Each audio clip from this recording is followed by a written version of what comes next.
Students, ये प्रेसी writing का second video है, सेकंड पार्ट है और आखिरी पार्ट है, जिसमें हम समझेंगे कि प्रेसी कैसे लिखी जाती है। इसके पहले वाले वीडियो में हमने थ्योरी पार्ट पढ़ा है, और ये वाले वीडियो में हम प्रैक्टिकली हम देखेंगे कि हमें प्रेसी कैसे लिखनी चाहिए। ठीक है। तो जब हम शुरुआत करते हैं स्टूडेंट्स प्रेसी लिखने का, तो प्रेसी, आप नोटिस करोगे कि प्रेसी बहुत ज्यादा वक्त लगाता है, बहुत ज्यादा। तो आप लोग ये डीमोटिवेट मत होना कि ये इतना टाइम लग रहा है, फिर एग्जाम में हम कैसे लिखेंगे, 1.5 घंटे 2 घंटे लग जाते हैं। जबकि एग्जाम में आपको प्रेसी 35 मिनट्स में खत्म करना है। और अगर आप लोगों ने वो वीडियो देखा जिसमें मैंने बताया है कि टाइम मैनेजमेंट के बारे में, एससे आपको 40 मिनट्स में खत्म करना है, आरसी आपको 35 मिनट्स में खत्म करना है, और प्रेसी 35 मिनट्स में। आरसी फिर भी 20-25 मिनट्स में खत्म हो जाते हैं। ओके। तो अगर आपका 20 मिनट्स में आरसी खत्म हो रहा है, तो प्रेसी के लिए आप 40 मिनट्स 45 मिनट्स ले सकते हैं। फाइन। तो कोशिश करना आरसी को जल्दी खत्म करने का, रीडिंग कॉम्पिटिशन को वो जल्दी खत्म हो सकता है, मगर प्रेसी वाकई में टाइम लगाता है। ठीक है। और अभी भी जब आप प्रेसी दोगे, क्योंकि देखिए डिपेंड भी करता है ना, अगर पैसेज बहुत बड़ा है तो ज्यादा और टाइम लग जाएगा, पैसेज छोटे हैं तो टाइम कम लगेगा। ठीक है।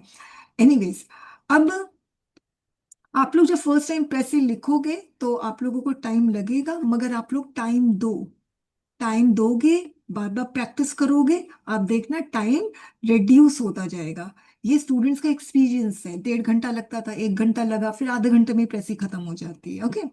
अच्छा, अब प्रेसी में टाइम क्यों लगता है स्टूडेंट्स? क्योंकि प्रेसी में हम लोगों को 3 रीडिंग करनी होती है, कम से कम 2 रीडिंग तो करनी ही होती है स्टूडेंट्स, तब जाके प्रेसी लिखी जाती है। ओके। फर्स्ट रीडिंग में कभी प्रेसी नहीं लिखनी चाहिए, वरना अ, मुझे लगता है कि अच्छी इफेक्टिव प्रेसी नहीं लिखी जाएगी फर्स्ट रीडिंग में। अच्छा, अब 3 रीडिंग में हमें क्या करना है?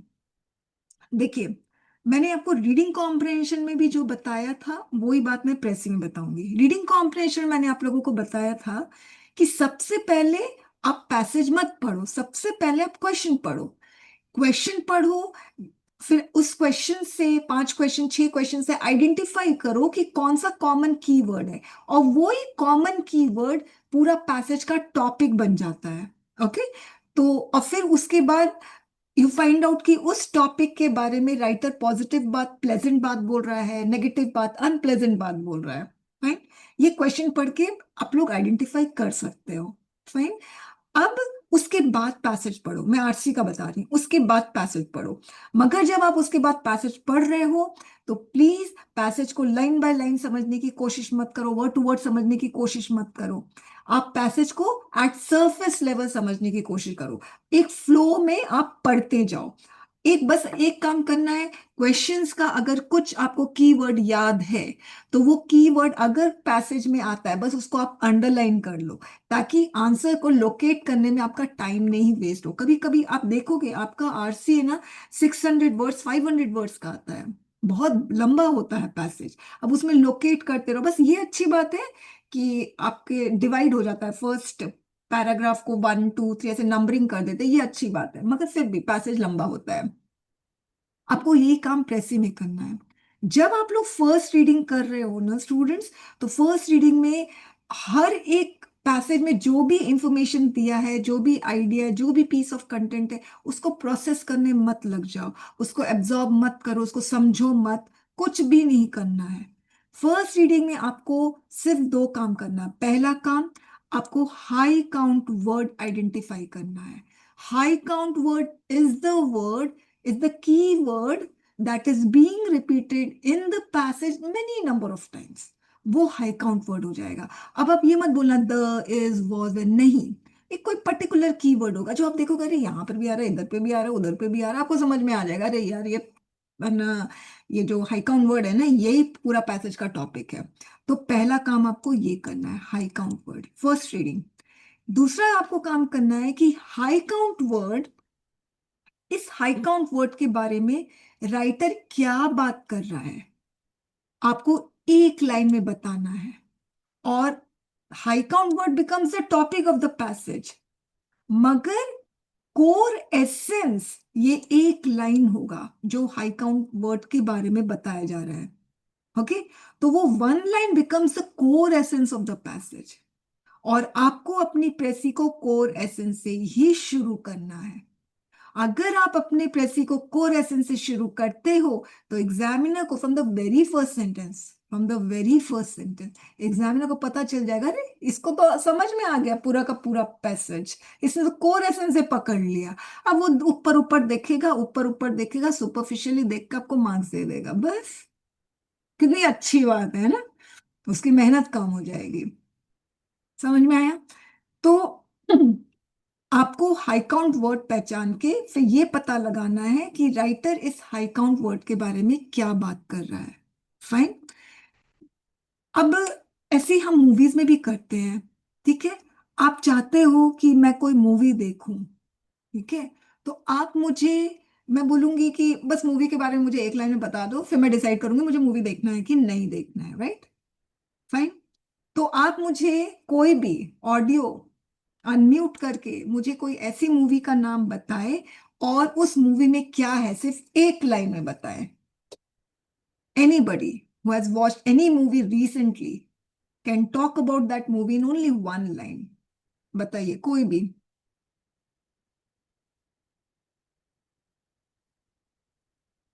Anybody स्टूडेंट, या आप चैट में बता सकते हो, that is not the problem.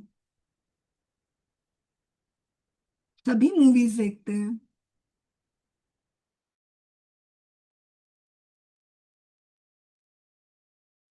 अच्छा चलिए, मैं आपको बताती हूँ, जो हमने मूवी इस क्लास में ली थी वही मैं मूवी ले रही हूँ, ट्वेल्थ पास। ओके, सितारे जमीन पर। ये अच्छा लिया, सितारे जमीन पर इज द मूवी जिसमें specially abled child can play well. अच्छा, तो सितारे जमीन पर जो पार्ट 2 मूवी है, उस पूरे मूवी का कोर एसेंस क्या है कि उसमें जो फिजिकली डिसेबल्ड हैं, अब आ रहे हैं, फिजिकली डिसेबल्ड हैं, वो लोग खेल सकते हैं और अच्छा खेल सकते हैं। ये पूरी मूवी में यही बताने की कोशिश की गई है। छावा मराठा वॉरियर के बारे में है। झुंड मूवी कि जो झुग्गी झोपड़ी के बच्चे हैं ना, वो लोग भी एकजुट होके, यूनिफाई होके एक टीम बना सकते हैं। एक लाइन में बता दिया, यही कोर एसेंस है। अंडरस्टूड? वैसे ही आप पैसेज पढ़ के हाई काउंट वर्ड पहचान के सिर्फ एक लाइन में अगर बता दोगे कि पैसेज, पूरा पैसेज में क्या बोला जा रहा है, तो आप समझ जाओ आपने कोर एसेंस पकड़ लिया है। अंडरस्टूड?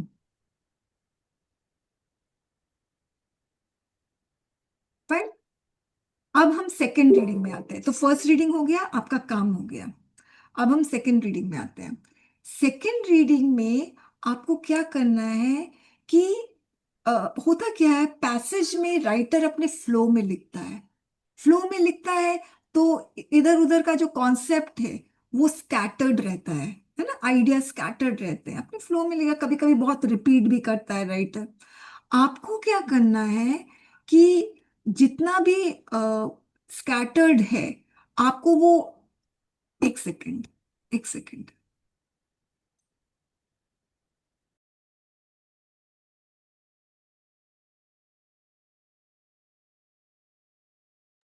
सेकेंड रीडिंग में आपको पहचानना है कि जो कोर एसेंस के बारे में राइटर अपने पैसेज में क्या बात कर रहा है।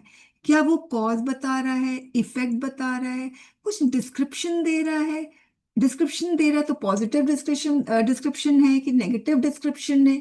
ये सारी चीजें आपको पहचानना है। ओके। और फिर, और एकदम डिसऑर्डरली वे में लिखा होगा, हो सकता है पैसेज के फर्स्ट पार्ट में लिखा हो कॉज, फिर आप बीच में भी देखोगे कहीं पे कॉज। फाइन। तो ये सारा जो चीज है ना, डिसऑर्डरली वे में है। आपको क्या करना है, आपको ये सारे आइडियाज को रैशनली आपको अरेंज करना है, फिर उसके बीच में कनेक्शन करना है। फाइन। इफेक्ट भी हो सकता है स्कैटर्ड हो, कॉज भी स्कैटर्ड हो। तो आपको देखना, अच्छा यहाँ पर भी कॉज है, ओ इधर पे भी कॉज है, अच्छा यहाँ पे भी कॉज है, इधर पे भी कॉज है, ये सारे कॉज को एक साथ लेकर आ जाना है। इफेक्ट भी स्कैटर्ड होगा इधर उधर, उसको सबको एक साथ लेकर आ जाना है। जैसे एक पैसेज था यूपीएससी का, सीएपीएफ का, फूल्स का था, ठीक है। तो अ, शुरुआत ही न मतलब वो पैसेज की शुरुआत में ही बोल दिया गया है कि फूल्स ह्यूमरस होते हैं, शेख चिल्ली का एग्जाम्पल ले लिया शुरुआत में, पैसेज के फर्स्ट लाइन में। और आपको पता है, मतलब बहुत बाद में टुवर्ड्स द एंड उस पैसेज में शेख चिल्ली के बारे में बताया जा रहा है कि वो कैसे ह्यूमरस है। सोचो, शेख चिल्ली के बारे में शुरुआत में बताया जा रहा है कि वो ह्यूमरस है, और वो कैसे ह्यूमरस है वो बताया जा रहा है towards the end of the passage. Imagine, इतना स्कैटर्ड। तो शेख चिल्ली के बारे में एक ही बार में बता के काम खत्म कर दो अपने प्रेसिंग में। अंडरस्टूड? ये हो गई सेकेंड रीडिंग। अब थर्ड रीडिंग। थर्ड रीडिंग में आपको ये पहचानना है कि ये कोर एसेंस तो हो गया। अब कोर एसेंस से जो स्ट्रांगली कनेक्टेड आइडियाज है या पीस ऑफ कंटेंट है उसको अपने प्रेसी में इंक्लूड करोगे। जो मार्जिनली कनेक्टेड आइडियाज हैं उसको आप अपने प्रेसी से एक्सक्लूड कर दोगे, मतलब लिखोगे नहीं। अंडरस्टूड? तो जब तक कोर एसेंस आइडेंटिफाई नहीं कर पाओगे ना स्टूडेंट्स, तब तक आप लोग नॉन एसेंशियल आइडियाज या नॉन या रेलिवेंट और इररेलिवेंट के बीच में आप लोग डिस्टिंक्शन नहीं कर पाओगे, डिस्टिंग्विश कर ही नहीं पाओगे जब तक कोर एसेंस नहीं समझोगे। इसलिए फर्स्ट ऑब्जेक्टिव, जो फोरमोस्ट ऑब्जेक्टिव होना चाहिए फर्स्ट रीडिंग का, वो यही है कि कोर एसेंस पहचानना। कोर एसेंस पहचानने के लिए you have to identify the high count word. अच्छा, थर्ड रीडिंग में फिर आप देखोगे ये सब जो वर्ड्स होते हैं, bleeding airline, cheers to investor, lone survivor of humanity, ये फूल्स के लिए यूज, ये पैसेज जो था ना फूल्स का, यूपीएससी का, उस पैसेज में फूल्स के बारे में लिखा था कि they consider themselves to be lone survivor of humanity. तो इसमें राइटर जो है वो कटाक्ष कर रहा है, व्यंग कर रहा है, सरकास्टिक रिमार्क है ये, लोन सर्वाइवर ऑफ ह्यूमैनिटी। अब बच्चे क्या करते हैं, इसको भी इंक्लूड कर देते हैं। तो इसको इंक्लूड करने की जरूरत नहीं है। फिर इसी पैसेज में एक लाइन था कि fools are immortalised in the classic literature. ये भी कटाक्ष है कि फूल्स को क्लासिक लिटरेचर ने अमर कर दिया है। इस ये जरूरी ही नहीं है, वो भी लिख डाला। और इसको भी पैसे में इंक्लूड कर देते हैं बच्चे, क्योंकि कोर एसेंस नहीं आइडेंटिफाई कर पाते हैं। अंडरस्टूड? फेमस सिटी, रिपल, अब 64 ईयर ओल्ड। अब अगर आपको लगता है कि कोर एसेंस में ये एज इंपॉर्टेंट नहीं है, जेंडर इंपॉर्टेंट है, मेन या विमेन, जेंडर इंपॉर्टेंट है, तो यू लीव आउट 64 वर्ड्स, बच जाएंगे। मेन और वुमेन लिख दो। अंडरस्टूड? अच्छा, कोटेशन, सेइंग्स, इलस्ट्रेशंस, डायलॉग्स, ये सारा हटा देना। ठीक है वो, और अगर रखना है तो फिर आपको डिसाइड करना पड़ेगा ये कोर एसेंस से कनेक्टेड है कि नहीं। अगर कनेक्टेड है, वैसे तो कोटेशन देते ही नहीं है, सेइंग्स देते ही नहीं है, इलस्ट्रेशन देते हैं, और डायलॉग्स अगर देते हैं इनडायरेक्ट, डायरेक्ट स्पीच में है तो डायरेक्ट स्पीच में, सॉरी डायरेक्ट स्पीच में है तो उसको इनडायरेक्ट स्पीच में करना होता है। अंडरस्टूड? तो स्टूडेंट्स, तीन रीडिंग। अब ये कोई ऐसा रूल नहीं है, मतलब आप इसको वाटर टाइट कंपार्टमेंट में नहीं बंद उसमें रखोगे कि मुझे तीन ही रीडिंग करना है। अब स्टूडेंट्स, पैसेज छोटा है, बहुत सिंपल सा है, तो दो ही रीडिंग में काम चल जाता है, तीसरी रीडिंग करने की जरूरत ही नहीं है। ओके? तो आप ये जो थोड़ा सा फ्लेक्सिबल रहना, तीन रीडिंग तो मस्ट है मिनिमम। जिसकी अंडरस्टैंडिंग स्पीड स्लो है, रीडिंग स्पीड स्लो है, तो उसको हो सकता है 4 रीडिंग्स भी करना पड़े, मगर 3 रीडिंग्स, 2 रीडिंग्स तो मिनिमम ही होती है। अंडरस्टूड? ठीक है, अब हम आते हैं प्रेसी लिखने में। फाइन। तो आपने एक रीड किया, एक बार रीडिंग किया, सेकेंड बार रीडिंग किया, थर्ड रीडिंग किया, अब आपको प्रेसी लिखना है। तो सबसे पहले बात है, प्रेसी रफ में लिखोगे, डायरेक्ट फेयर प्रेसी नहीं लिख सकते हो।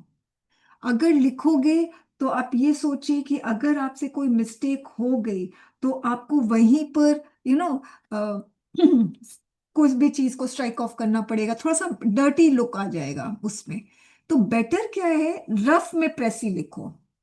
ओके, रफ में ही पूरा का पूरा प्रेसी लिख दो। फाइन, गंदी सी राइटिंग में लिख दो मगर पूरी प्रेसी लिखो। उसके बाद उसी रफ प्रेसी को फेयर आउट करो अपने सही वाले पेज में, क्योंकि लास्ट पेज में रफ करोगे। ओके।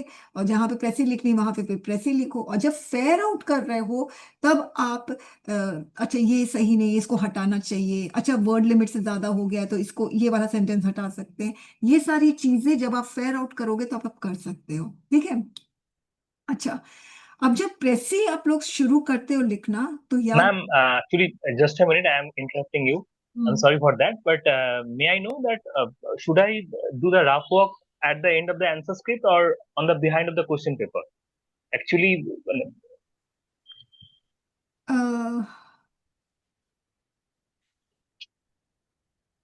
एक सेकेंड।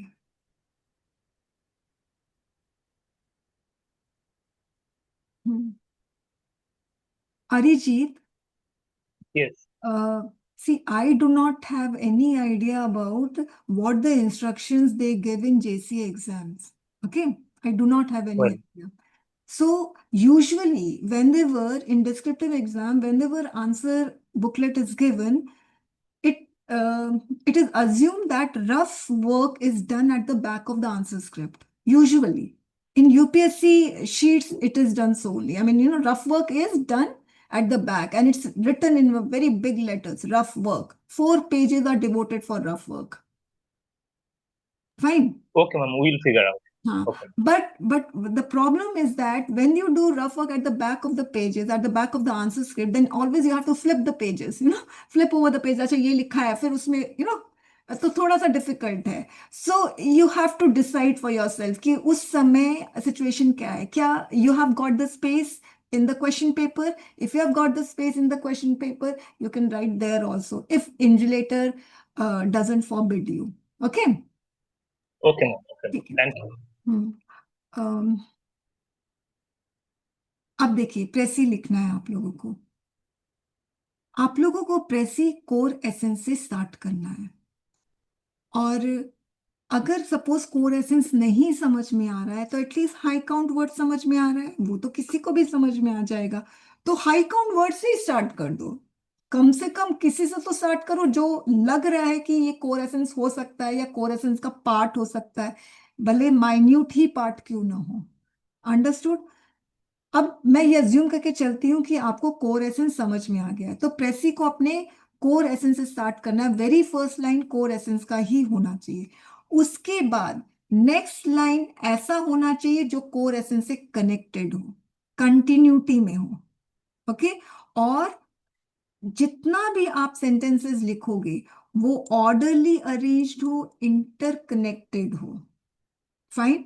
अब आपका जो पैसेज है, हो सकता है राइटर उसको डिसऑर्डरली वे में लिखा हो, एकदम स्कैटर्ड लिखा हो, तो आप उसको ऑर्डरली वे में अरेंज करोगे। अंडरस्टूड।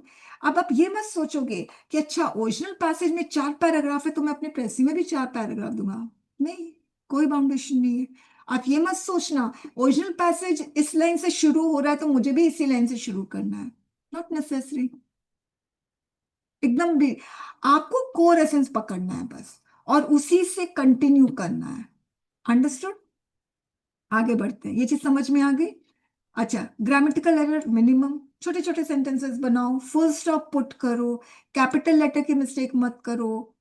ओके। अभी मैंने अरिजीत का चेक किया था, ये इतना लंबा सेंटेंस, बेचारा ट्रेन भी शर्मा आ जाए, इतना लंबा सेंटेंस। मतलब आप सोचिए, मतलब आप खुद सोचिए कि ना जब हम फुल स्टॉप देते हैं ना, फुल स्टॉप का सिग्निफिकेंस बहुत जबरदस्त होता है, you know this. Full stop आप जब देते हो ना तो जो पढ़ने वाला इंसान है ना, नॉवेल्स कभी पढ़ो, आजकल तो बच्चे पढ़ते नहीं है, हम लोग अपने कॉलेज टाइम में बहुत पढ़ते थे। तो फुल स्टॉप जब देते हैं ना तो हम लोग है ना रिफ्लेक्ट करते हैं उसे, हमें पॉज मिलता है थोड़ा सा 2-3 सेकेंड का।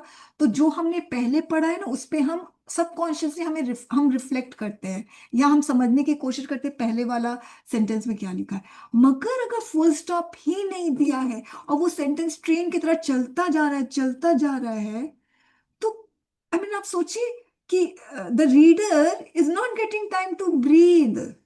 पॉज देने का भी टाइम नहीं मिल रहा उसको। तो अब बताइए एग्जामिनर को इतना ज्यादा परेशान करोगे क्या? I have earlier also told you, make your answer script look examiner friendly. Examiner friendly तभी होगा जब आपके सेंटेंसेस में क्लैरिटी आएगी।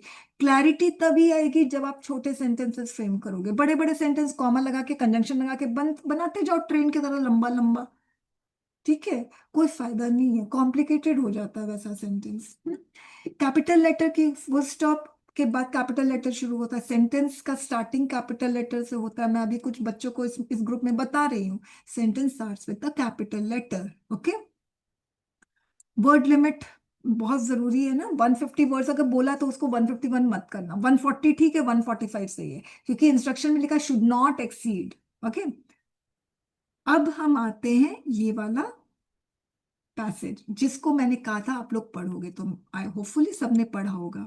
ठीक है, इसको मैं थोड़ा सा छोटा कर देती हूँ। ओके, सबको दिखाई दे रहा होगा। अब मैं क्वेश्चन पूछूंगी, आप लोगों को आंसर करना है अपने चैट में। ओके, या तो कोई अनम्यूट अगर कर सकता है अरिजीत के अलावा, अरिजीत ने काफी जवाब दिया, रिस्पॉन्स दिया है, अरिजीत के अलावा कोई और अनम्यूट कर सकता है? और जिसने ये पैसेज पढ़ा है वो ही अनम्यूट करेगा, बताइए। धीरज, महिपाल, सृष्टि, एनीबडी?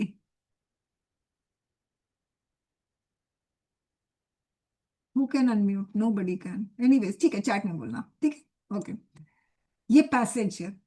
मेरा क्वेश्चन ये, जिसने भी पढ़ा है पैसेज, मेरा फर्स्ट क्वेश्चन, इस पैसेज में कौन सा ऐसा कीवर्ड है जो बार बार रिपीट हो रहा है?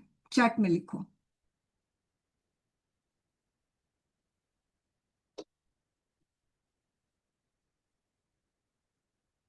Oh very nice, satellite repeat हो रहा है, तो देखिए कहाँ कहाँ है सैटेलाइट। बहुत जगह आपको सैटेलाइट मिल जाएगा, ठीक है। ये रहा सैटेलाइट, यहाँ पर सैटेलाइट, इधर पे satellite, everywhere you will find satellite only, इधर पे सैटेलाइट, इधर पे सैटेलाइट। तो ये हाई काउंट वर्ड है, ठीक है।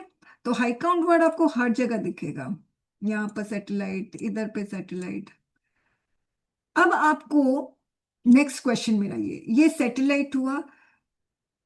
अब इस सैटेलाइट के बारे में राइटर क्या बोल रहा है, मुझे एक लाइन में आंसर चाहिए। आप लोग अपना चैट में लिखते जाइए जो जो आपको लगता है, वन लाइन आंसर। मेरा क्वेश्चन है, इस हाई काउंट वर्ड के बारे में सैटेलाइट सॉरी राइटर क्या बात कर रहा है?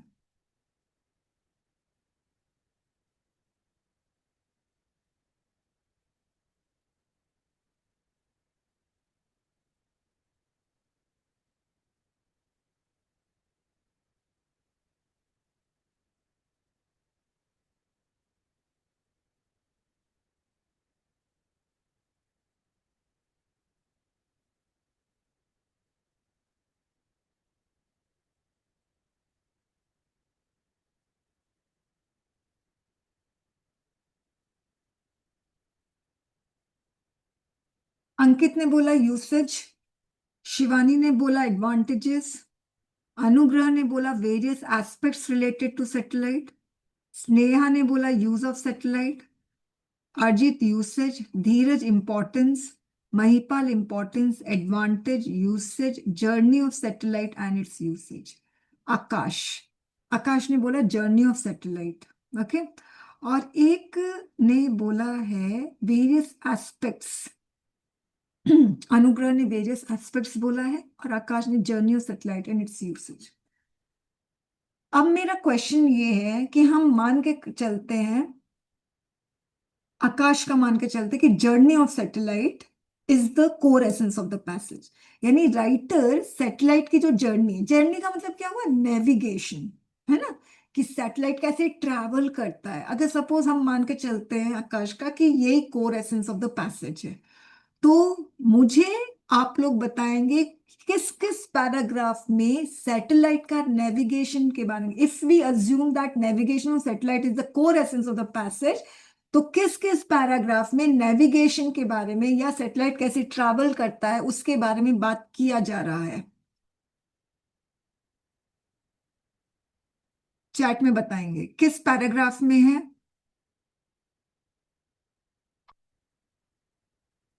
Everybody. Second and third paragraph और शिवानी के अलावा?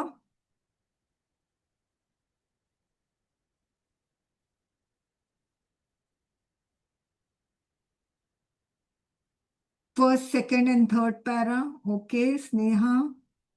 Mahipal first second and third para, very nice. Total 4 para है। तो हमें नहीं लगता है कि ये ना navigation of satellite he core essence होना चाहिए, जबकि बाकी स्टूडेंट्स ने यूसेज लिखा है। ओके। मगर नेविगेशन तो हमें हर जगह दिख रहा है, फर्स्ट सेकंड थर्ड पैराग्राफ। तो यूसेज की जगह हमें नेविगेशन होना चाहिए कोर एसेंस, राइट? तो चलिए देखते हैं फर्स्ट पैरा में नेविगेशन की बात हो रही है कि नहीं। लॉन्चिंग ऑफ सैटेलाइट, नेविगेशन की बात हो रही है। रॉकेट मस्ट ट्रैवल, नेविगेशन की बात हो रही है। Send back to earth, navigation की बात हो रही है। फिर रॉकेट इज ट्रैवलिंग, नेविगेशन की बात हो रही है। Okay. Change is direction, navigation की बात हो रही है। पूरा पैराग्राफ नेविगेशन। ठीक है। सेकेंड पैरा में देखते हैं। सेकेंड पैरा में लिखा हुआ है सैटेलाइट विल ट्रैवल, नेविगेशन की बात हो रही है यहाँ पर। विल ट्रैवल, फाइन, तो लग रहा है नेविगेशन की बात हो रही है। फिर उसके बाद हम आगे बढ़ते हैं। We can find out it's not perfectly same pull of earth keeps changes in by way satellite travels, यहाँ पर भी नेविगेशन की बात हो रही है। ओके। फिर यहाँ पर नहीं हो रही है, first second and third paragraph में हो रही है। तो हमें लग रहा है कि हाँ, navigation becomes a core essence of passage, क्योंकि तीनों पैराग्राफ में बात हो रही है। ओके। अब स्टूडेंट्स, जो फर्स्ट पैराग्राफ में तो पूरा का पूरा नेविगेशन की बात हो रही है, मगर सेकेंड पैरा में विल ट्रैवल आया है, तो इससे क्या हम पता लगा सकते हैं नेविगेशन है? चलिए हम पढ़ते हैं। Satellites are used for many things. By sending them through the upper parts of the atmosphere, we can find out more about the atmosphere. The more air there is, the more slowly the satellite will travel. तो यहाँ पर बोल रहा है कि जिस part of the atmosphere में ज्यादा एयर होगा वहां पे सैटेलाइट ट्रैवल स्लो करेगा। तो वाकई में आपको लगता है ये नेविगेशन की बात हो रही है, या यहाँ पर अर्थ का जो एटमॉस्फेयर है उसमें एयर का थिकनेस और थिननेस की बात हो रही है? आप लोग डिसाइड करिए किसकी बात हो रही है, यहाँ पर नेविगेशन की बात हो रही है या यहाँ पर आइडेंटिफाई करना है कि एयर का थिकनेस और थिननेस क्या है? बताइएंगे। इसमें एटमॉस्फेयर की बात हो रही है और उसमें थिकनेस और थिननेस की बात हो रही है।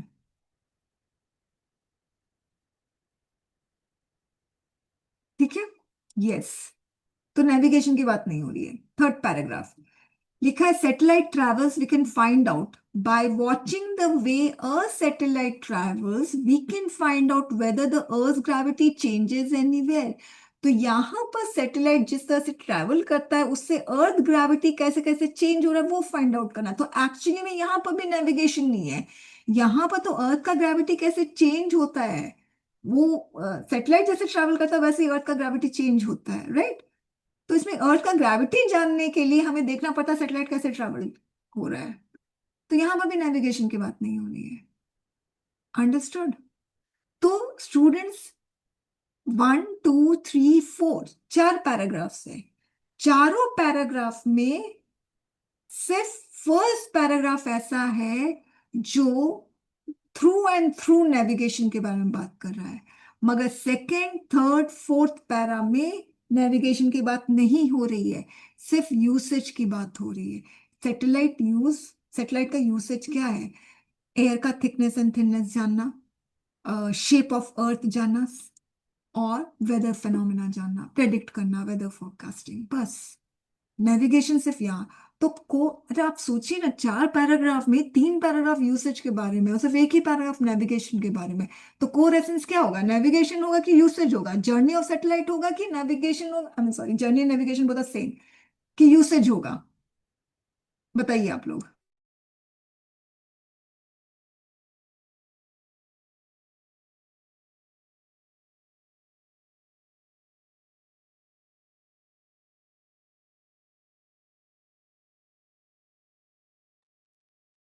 यस,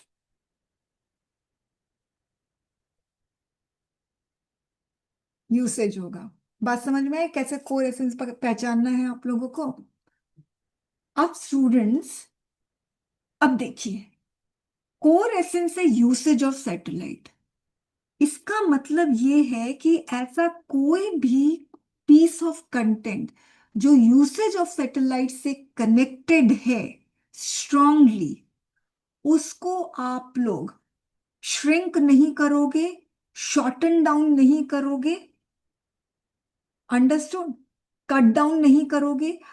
अब जैसे स्टूडेंट्स क्या करते हैं कि satellite is used for knowing the air in the upper parts of the atmosphere, full stop, खत्म। और ये जो इतना इंपॉर्टेंट लाइन है उसको मिस आउट कर देते हैं, छोड़ देते हैं। तो कट डाउन नहीं करना है, श्रिंक नहीं करना है, जो स्ट्रांगली कनेक्टेड है। तो जिस इलेबोरेशन के साथ राइटर ने बात की है उसी इलेबोरेशन के साथ आपको अपने प्रेसी में बात करना है, क्योंकि वो कोर एसेंस से कनेक्टेड है। अंडरस्टूड? उसको समराइज मत करना, ये लाइन को मत हटा देना, वैसे ही इसमें और वैसे ही इसमें। अब रही बात कि कुछ ऐसे पीस ऑफ कंटेंट है जो लूजली कनेक्टेड है कोर एसेंस से, जैसे ये नेविगेशन लूजली कनेक्टेड है। मैंने तो अपनी जो प्रेसी लिखी है ना, इसके बारे में मैंने बोला ही नहीं है, लॉन्चिंग के बारे में बात ही नहीं की है। मगर आप लोग चाहो तो बात कर सकते हो, मगर तभी करोगे जब आपके पास वर्ड्स बचते हैं after writing everything about the core essence. उसके बाद वर्ड्स बचते हैं तो आप लोग लास्ट में लिख देना ये लॉन्चिंग, और वो भी एकदम एक लाइन में लिख सको तो लिख दो, बात खत्म करो। फालतू चीजों पे क्यों एलैबोरेशन करना? Understood? This is totally irrelevant thing, you should not include in your प्रेसी।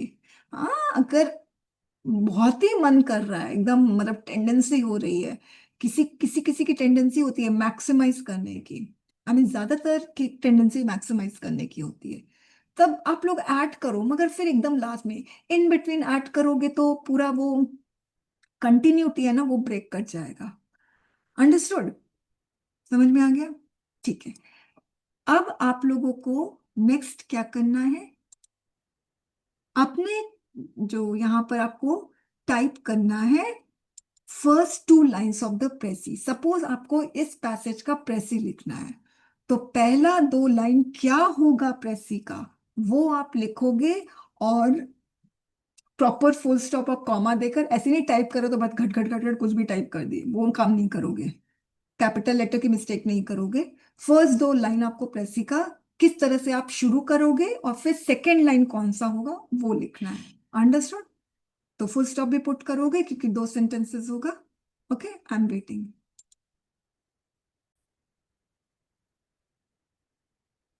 आप लोगों को फर्स्ट टू लाइंस लिखना है प्रेसी का। अगर आपको इसका प्रेसी लिखना होता तो फर्स्ट टू लाइंस क्या होता, यही पूछा है।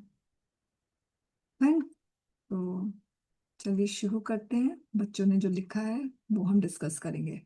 अमित रंजन ने लिखा है, artificial satellites are used for various purposes. It is being used for finding out thickness and thinness of atmosphere, intensity of gravity on Earth's surface, and information about weather. Full stop. उसके बाद अमित एक एक करके सारी चीजें बताएगा। पहला thickness and thinness of atmosphere, फिर ग्रेविटी के बारे में बताएगा, और फिर इंफॉर्मेशन अबाउट वेदर। ओके, सही है, एकदम सही। फिर आकाश ने लिखा, satellite travels through signals carried out by computer in the atmosphere. अब आकाश, मुझे बताओ कि ये कोर एसेंस है क्या, जो आप लिख रहे हो कि satellite travels through signals carried out by computer in the atmosphere. मैंने क्या बोला, कोर एसेंस से स्टार्ट करना है। तो ये कोर एसेंस नहीं है, क्योंकि अभी हमने डिस्कस किया है कोर एसेंस क्या है, सैटेलाइट का यूसेज। तो आकाश, जो आपने जिससे शुरू किया है वो एकदम गलत, ऐसे नहीं शुरू कर सकते हो आप, आपको कोर एसेंस से शुरू करना है। महिपाल ने लिखा है, in today's ever evolving scientific and technological development, artificial satellites have played most crucial role amongst all. अब महिपाल मुझे एक बात बताइए, एंटायर पैसेज में कहाँ पर लिखा है कि साइंटिफिक और टेक्नोलॉजिकल डेवलपमेंट हो रहा है? कहीं लिखा है? प्रेसी में आप लोग जो भी वर्ड यूज कर रहे हो ना, इट्स लाइक अ डायमंड, ऐसे ही नहीं उसको यूज कर सकते हो। जब जो चीज मेंशन नहीं किया हुआ उसको आप क्यों यूज कर रहे हो? टेक्नोलॉजिकल साइंटिफिक कहीं मेंशन नहीं किया तो क्यों यूज किया? Do not write anything extra. मैंने पहले भी कहा है, आरसी और precis, do not go beyond the passage. ये बियॉन्ड द पैसेज वाला कंटेंट आ गया है, scientific and technological development. Okay. Usha ने बहुत सिंपल तरीके से शुरू किया है, और इनफैक्ट मैंने भी अपनी प्रेसी एकदम सिंपल तरीके से शुरू किया है। Artificial satellites are use for many purposes, in fact मैंने भी ऐसे ही शुरू किया है। सादगी में शक्ति होती है भाई, याद रखना, simplicity has power. Primarily we can use for study of atmosphere where satellites travel slow at high winds. अब हाई विंड्स नहीं लिखा है, एयर लिखा है। एयर और विंड में बहुत फर्क है। विंड का जो क्या बोलते हैं स्पीड होता है वो बहुत हाई होता है, एयर का नहीं होता है। तो बहुत डिफरेंस है। फाइन। तो शुरुआत अच्छी है, विंड मत लिखना। और ठीक है, आगे। Shivani, satellite play a huge role. सब कोई आर्टिफिशियल सैटेलाइट लिखेंगे तो ज्यादा अच्छा होगा।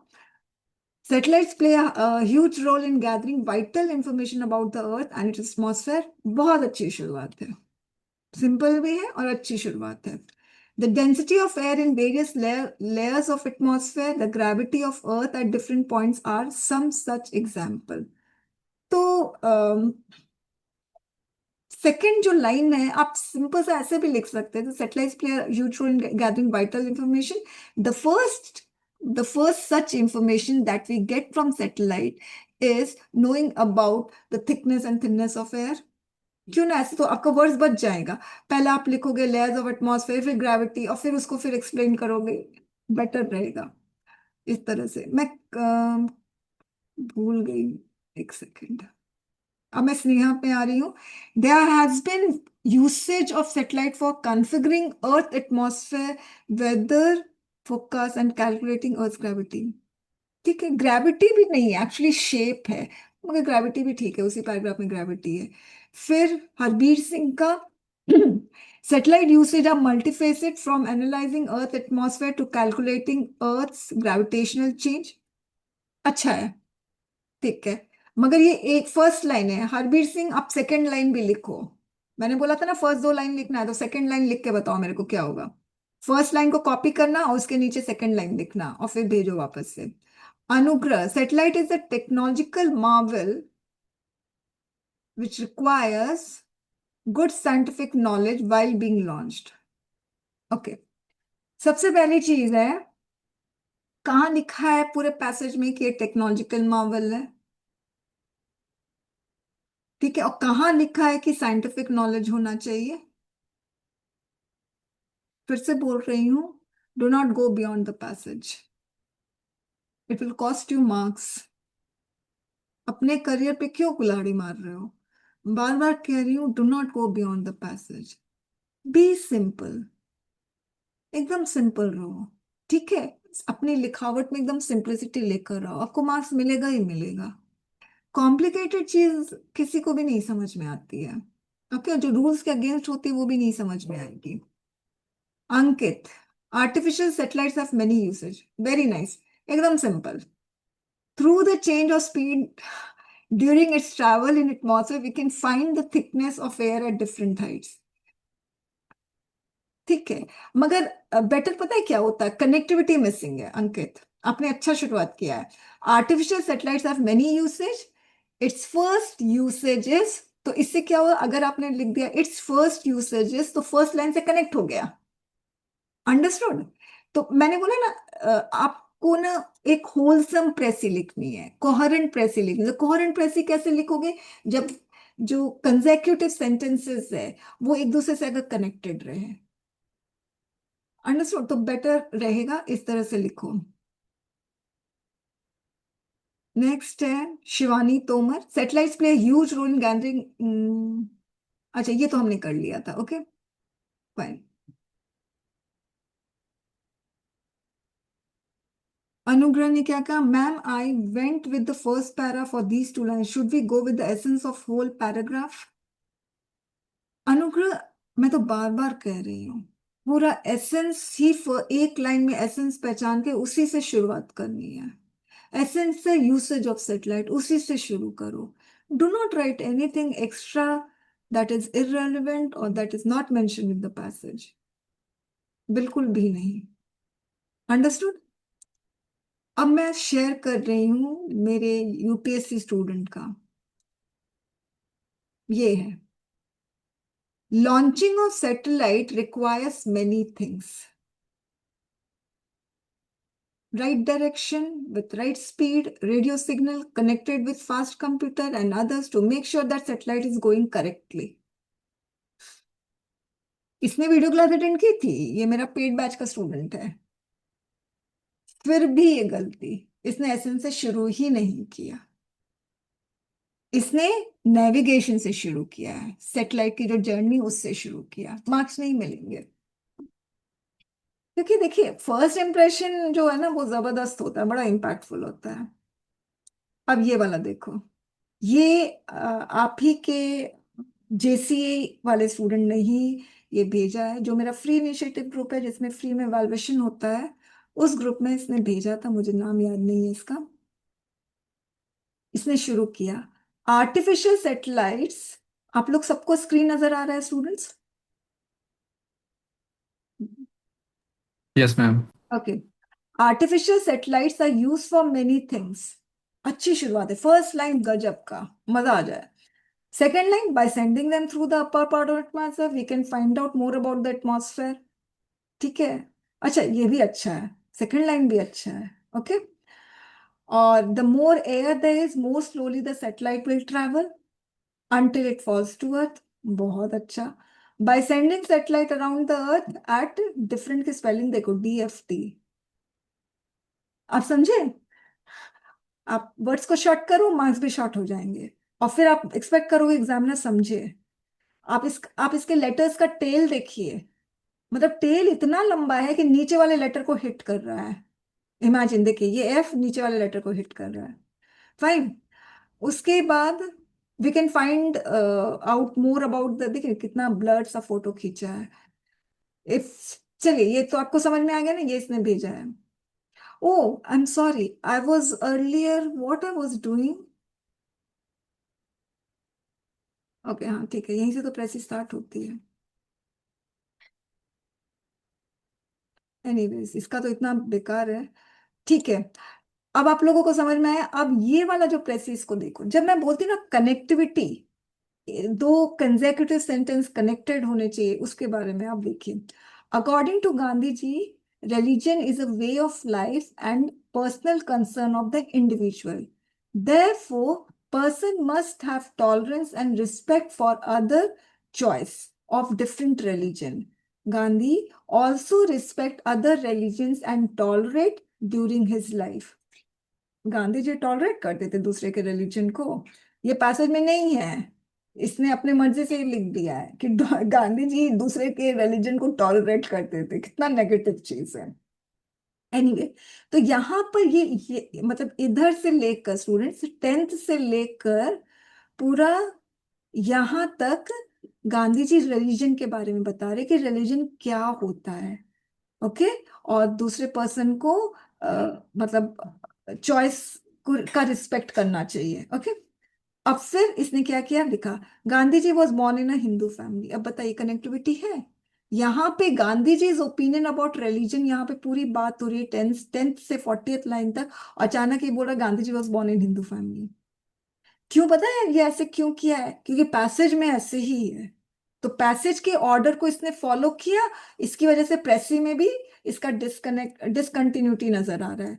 ये वाला जो सेंटेंस है गांधी जी वाला, वो ये वाले सेंटेंस से कनेक्ट ही नहीं हो रहा है, ओके। तो मैंने लिख दिया डिसकनेक्टेड, ओके। अब उसके बाद इसे पूरा गांधी जी का जो अर्ली लाइफ था पूरा वो सब बताया, नंबर ऑफ सेंट से मिले, रिलीजियस टीचर्स से मिले, हाँ, और फिर ही बिलीव्ड दैट, अब फिर यहाँ से फिर से इसने ओपिनियन शुरू कर दिया, he believe that different religion are different ways of apprehending the truth. अब यहाँ से फिर से इसने ओपिनियन शुरू कर दिया। For understanding this, he studied Gita, Ramayana, Bible, Quran, and Gandhiji believed that all religions are good as well as। आप समझे, ये बीच में ओपिनियन, इधर ओपिनियन, फिर से ओपिनियन, ये क्या जरूरत था लिखने का इधर?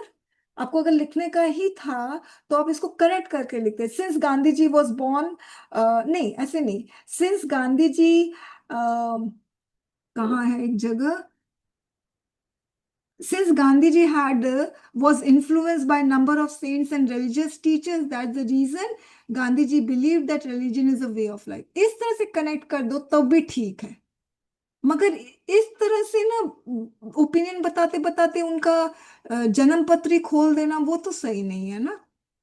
अंडरस्टूड? तो आपको समझ में आया?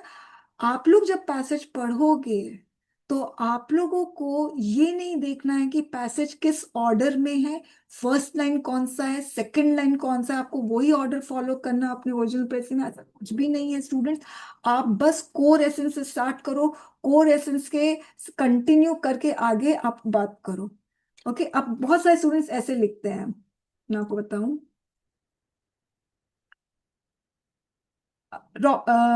artificial satellite has many usage, full stop। शुरू कर दिया फर्स्ट वाला लाइन, अच्छा, उसके बाद during the launching of a satellite the rocket must travel exactly in the right direction and.